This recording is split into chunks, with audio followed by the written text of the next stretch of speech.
Bismillahirrahmanirrahim. Alhamdulillahirabbil alamin. Wassalatu wassalamu ala asyrafil anbiya'i wal mursalin wa ala alihi wa ashabihi ajma'in.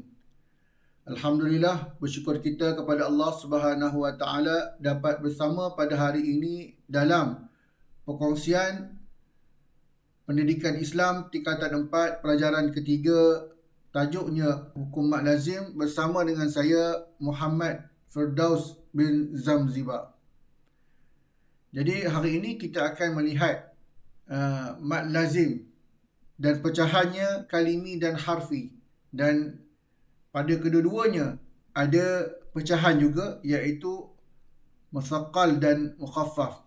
Dan kita akan lihat di sini juga bagaimana hendak membaca mad lazim dengan betul. Baik. Jadi kita teruskan dengan ta'rif mad lazim. Hukum mad lazim iaitu huruf mad bertemu dengan huruf bertanda sukun. Ini syarat dia. Mestilah huruf mad bertemu dengan huruf bertanda sukun. Huruf mad selepasnya ada huruf bertanda sukun secara wasal ataupun waqaf. Mad lazim ini terjadi ketika wasal dan ketika waqaf. Baik. Berbeza dengan mad arid disukun. Contoh kita baca Alhamdulillahi Rabbil Alamin. Min di sini adalah mad arid li sukun. Mad terjadi disebabkan sukun.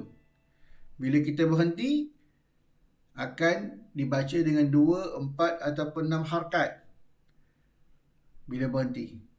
Tetapi apabila kita sambung, tak jadi mad arid sukun dah. Dia jadi mad asli. Itu adalah beza. Ya, mad lazim berhenti ataupun wasal, sambung, tetap. Ya, ia adalah mad lazim. Hendaklah dibaca dengan harakat yang ditetapkan. Baik, pembahagian mad lazim.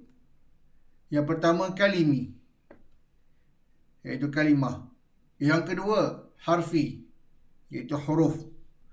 Kalimi terbahagi kepada 2, iaitu mukhaffaf, yang ringan. Yang kedua musaqqal, iaitu berat. Harfi terbahagi kepada 2. Mukhaffaf yang pertama, yang kedua musaqqal.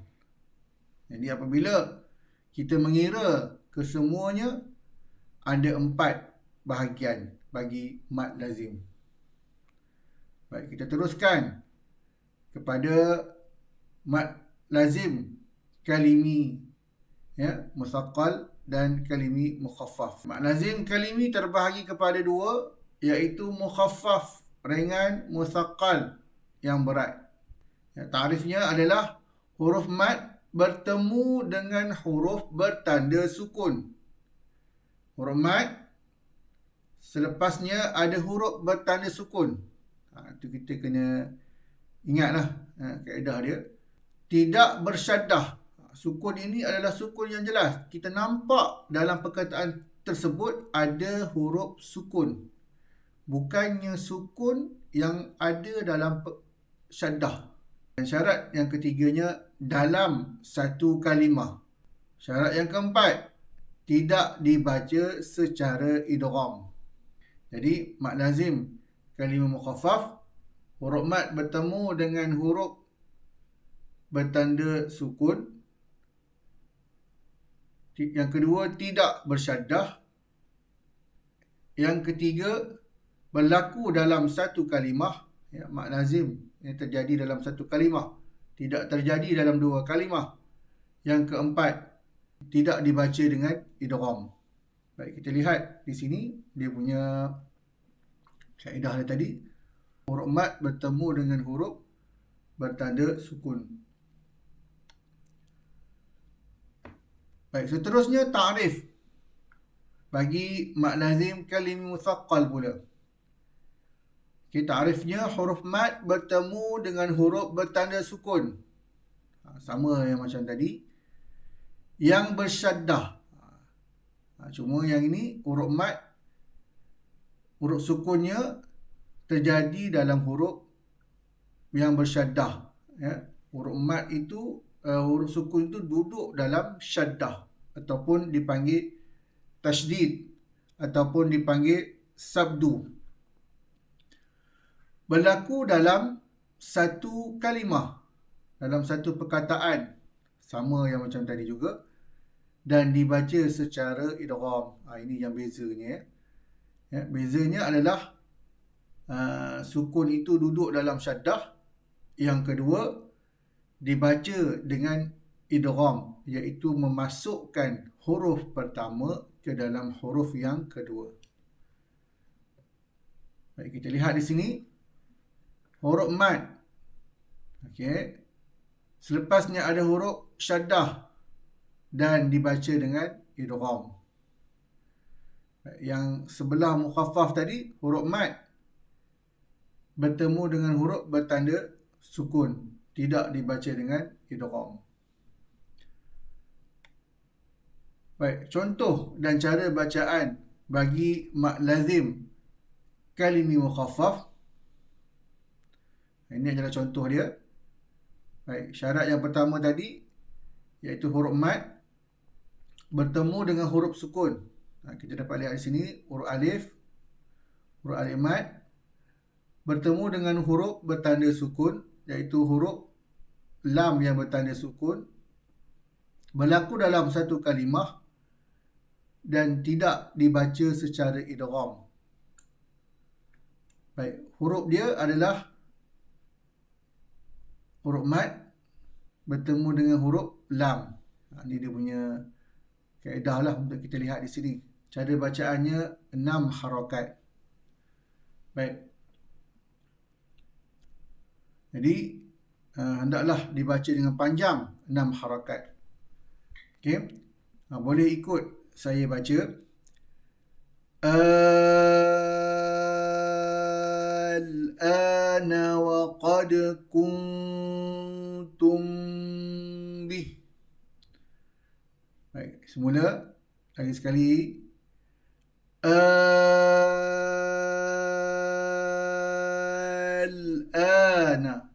Jadi tu hendaklah dibaca dengan 6 harakat. Ya.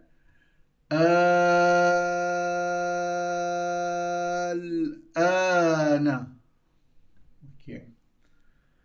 Seterusnya mad lazim kalimi musaqqal pula. Ya, contohnya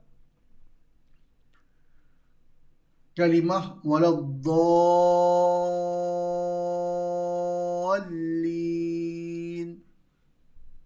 Baik, kita lihat di sini. Huruf mad, selepasnya ada huruf bersyaddah,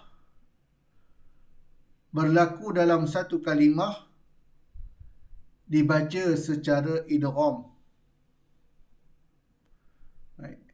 Di manakah datangnya idgham? Idgham ini adalah pada huruf lam. Idgham bermaksud memasukkan. Baik, kita lihat di bawah. Ya, huruf mad. Okay, ada huruf mad, huruf alif ni serta huruf dad bertemu dengan huruf lam bertanda syaddah. Okay. Syaddah inilah menyebabkan berlakunya musaqqal, berlakunya idgham, berlakunya berat dan berlakunya memasukkan huruf pertama ke dalam huruf kedua. Okey. Baik. Di dalam Al-Quran, huruf lam tidak ditulis begini. Tidak ditulis dengan huruf lam pertama berbaris mati, huruf lam kedua berbaris bawah. Asal daripada syaddah ini adalah 2 huruf. Ya, asal daripada syaddah. Kalau kita jumpa dalam Al-Quran huruf yang bertanda syaddah, ya, huruf ini ada 2 huruf sebenarnya. Huruf pertama berbaris mati, huruf kedua berbaris bawah. Maka diidghamkan. Kalau kita sebut dalam sini idgham, itu dimasukkan, diletakkan tanda syaddah. Baik. Kita baca di bawah ini. Kita lihat di bawah ini. Okey, waladdallin sama seperti di atas. Cuma kita pecahkan huruf lam ini. Huruf lam pertama berbaris mati, huruf lam kedua berbaris bawah. Baik, kita baca yang di bawah. Ya. Hendaklah dibaca dengan 6 harakat dan idgham. Waladdall. Kita masuk pada huruf lam pertama dan lam yang kedua kita baris bawah. Waladdallin.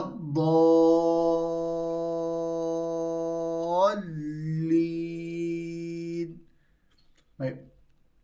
Jadi asal dua, ya, asal daripada syaddah pada kalimah lin ini, huruf lam ni adalah hasil dua huruf. Huruf pertama berbaris mati, huruf kedua berbaris kasrah. Okey. Jadi hendaklah dibaca dengan 6 harakat. Ya. Ini adalah contoh dalam surah Al-Fatihah. Baik. Boleh ikut saya baca. Waladdallin. Ya, hendaklah dibaca dengan 6 harakat dan dimasukkan ataupun diberatkan pada huruf lam tersebut. Ya, itulah dipanggil mad lazim kalimi musaqqal. Baik. Jadi dalam mad lazim kalimi mukhaffaf dan musaqqal ini kita dapat lihat perbezaannya. Ya, mad lazim kalimi mukhaffaf ianya terjadi disebabkan oleh huruf mad selepasnya ada huruf sukun yang nyata. Adapun mad lazim kalimi musaqqal terjadi selepas huruf mad ada huruf sukun, tetapi sukun itu terdapat dalam syaddah dan ianya dibaca dengan idgham. Ya, mad lazim kalimi mukhaffaf. Ya, contohnya kalimah al-ana ini hanya terdapat 2 tempat saja di dalam Al-Quran. Kedua-duanya di dalam surah Yunus.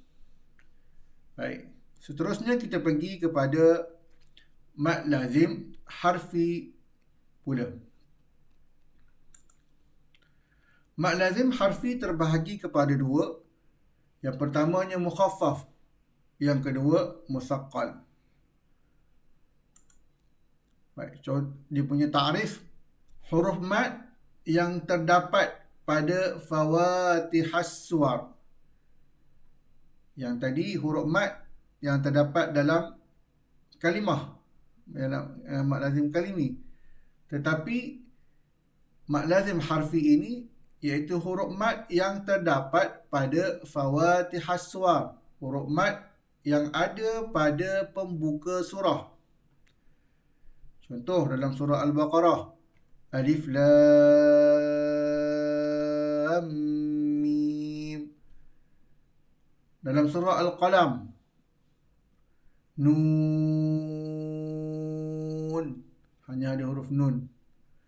Dalam surah Yasin, ya, ada huruf ya, huruf pembuka surahnya huruf ya dan huruf sin. Yasin itu adalah huruf pembuka surah. Ya, terdapat dalam surah-surah tertentu. Bertemu huruf bertanda sukun. Ya, huruf mad yang terdapat dalam pembuka surah tadi bertemu dengan huruf bertanda sukun yang tidak dibaca secara idgham. Baik, sebab itulah ianya terletak dalam kategori mukhaffaf. Dia tidak berat. Ya.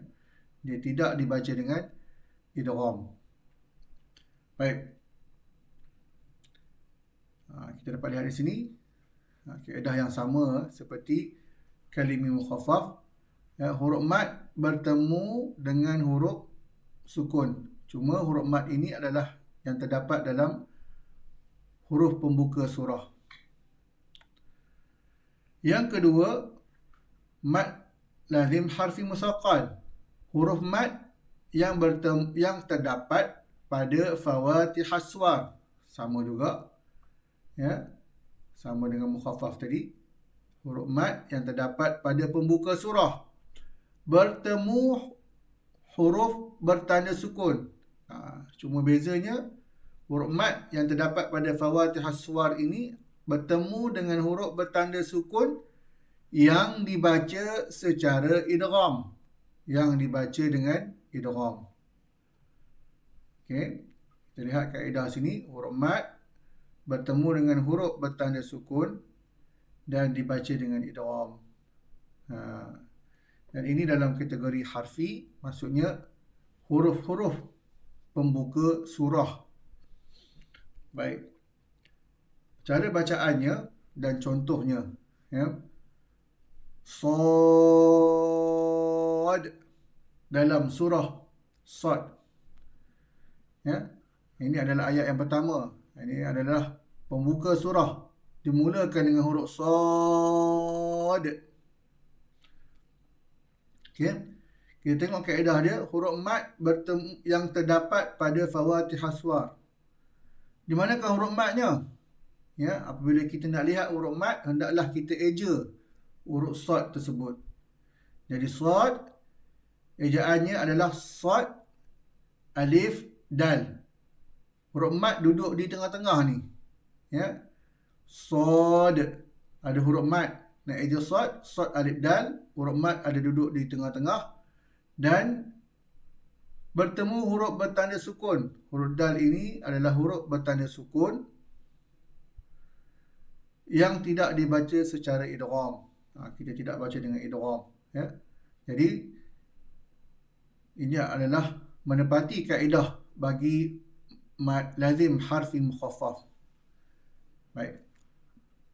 Hendaklah dibaca dengan 6 harakat. Boleh ikut saya baca. Sad. Hujungnya ada huruf dal. Hendaklah dibaca dengan qalqalah. Baik. Lagi sekali. Sad.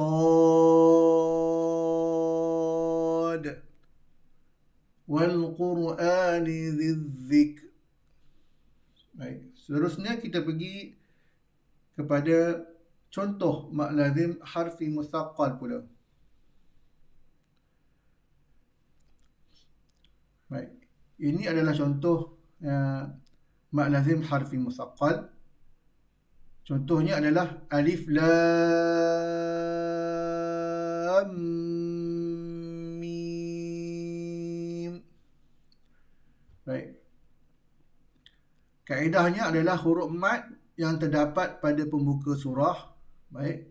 Ini kalimah alif lam mim. Di manakah huruf mat yang terdapat pada pembuka surah? Seperti mana yang berlaku pada mad lazim harfi mukhaffaf tadi, hendaklah kita eja huruf-huruf tersebut. Jadi, ejaannya begini. Alif lam, huruf alif. Ini ejaan huruf alif. Lam, lam, alif, mim. Nak eja lam, lam, alif, mim. Jadi, di antara lam dan mim ini ada huruf mat. Ini adalah huruf mat. Bertemu dengan huruf mim yang bertanda sukun. Okey, kemudian mim ya mim. Nak eja mim, mim ya mim. Di antara mim ni ada huruf mat juga dan mim di hujung ni bertanda sukun. Baik, apabila mim bertemu dengan mim, maka terhasillah idgham dan diletakkan tanda syaddah.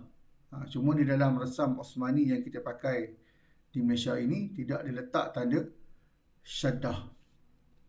Jadi kaedahnya hendaklah dibaca dengan idgham dan ada dengung 2 harakat. Cara bacaannya adalah 6 harakat dan idgham. Baik. Boleh ikut saya baca. Alif lam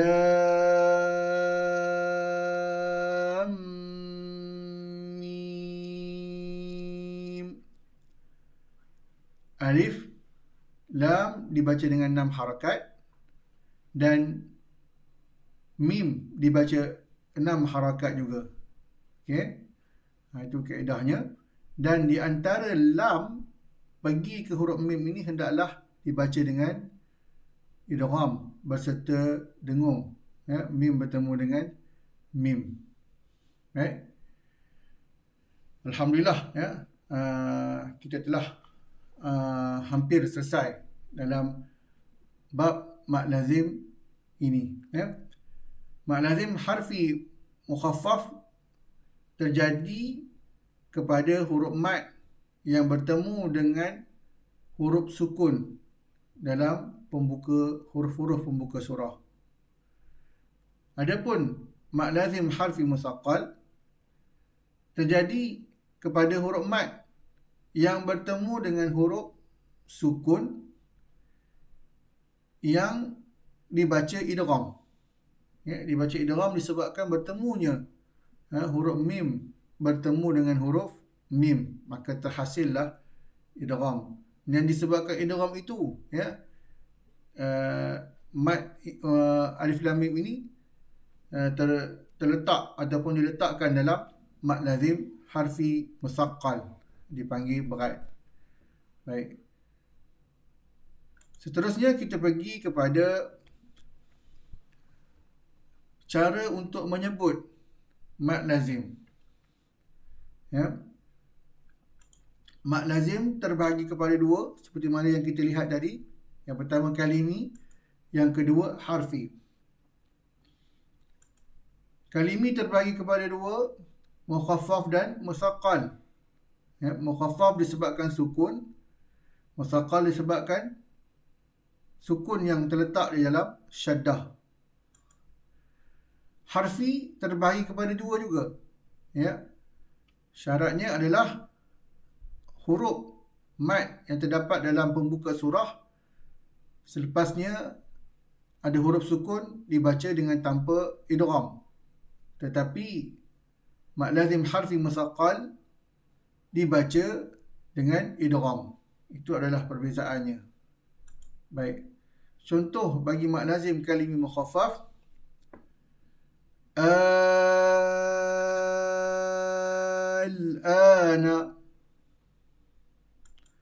Contoh bagi mad lazim kalimi musaqqal, waladdallin. Hendaklah dibaca dengan 6 harakat dan idgham pada huruf lam. Contoh yang kedua, az-zakarain. Contoh yang ketiga, al-haqqah.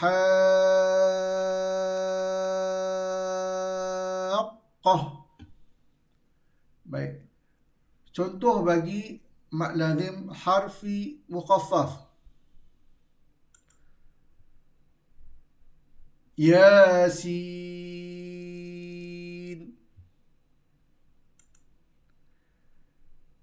Kaf, Ha, Ya, Ain, Sad.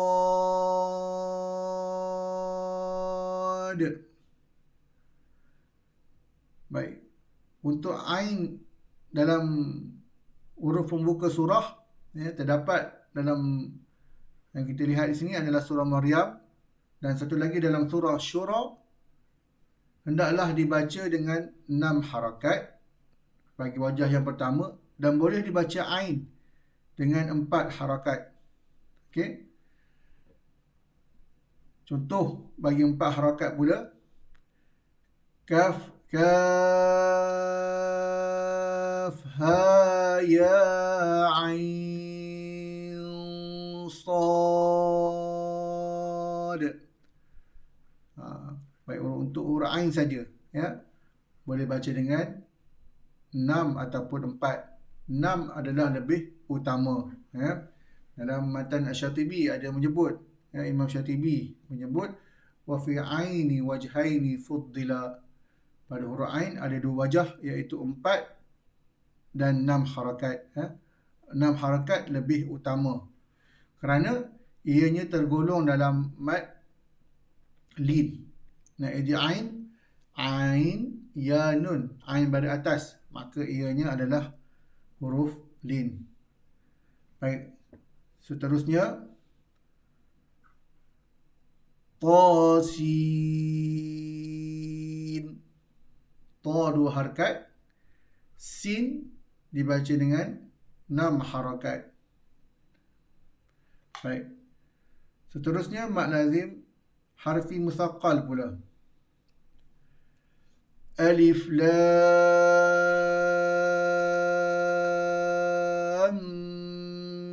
mim. Okey. Alif lam 6 harakat, kemudian ada dengung. Lam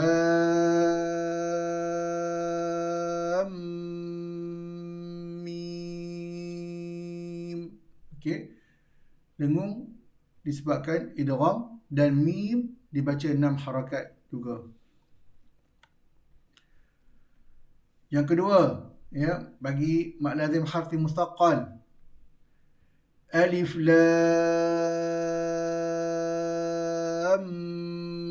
mim sad. Di manakah musaqqalnya? Musaqqalnya terletak pada huruf lam bertemu dengan huruf mim. Mim bertemu dengan sad, tidak terjadi musaqqal, ya. Ia dibaca ringan semula.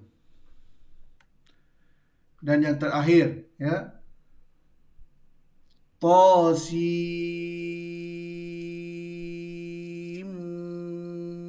mim. Baik. Huruf sin bertemu dengan huruf mim, ya, dia jadi idgham. Nun bertemu dengan mim, ya. Tasim mim. Baik. Alhamdulillah, selesai sudah berkenaan dengan mad lazim, kalimi musaqqal, kalimi mukhaffaf, mad lazim harfi musaqqal dan mad lazim harfi mukhaffaf. Yang mana kita dapat lihat, ya, di sini adalah mad lazim ini tidak kira walaupun, ya, dalam bacaan waqaf ataupun bacaan sambung, ya, wasal. Waqaf tadi berhenti, wasal adalah sambung. Hendaklah dibaca dengan 6 harakat, ya, pada kedua-dua keadaan tadi, ya. Kalau kita berhenti pada Yasin pun kena baca 6 harakat. Kalau kita sambung pun hendaklah dibaca dengan 6 harakat. Dan mad lazim ini disebabkan oleh huruf mad bertemu dengan huruf yang bertanda sukun. Ini adalah mad lazim. Dan insya-Allah, ya, kita akan jumpa dalam pertemuan yang akan datang. Yang baik itu daripada Allah, yang kurang itu daripada saya sendiri. Assalamualaikum warahmatullahi wabarakatuh.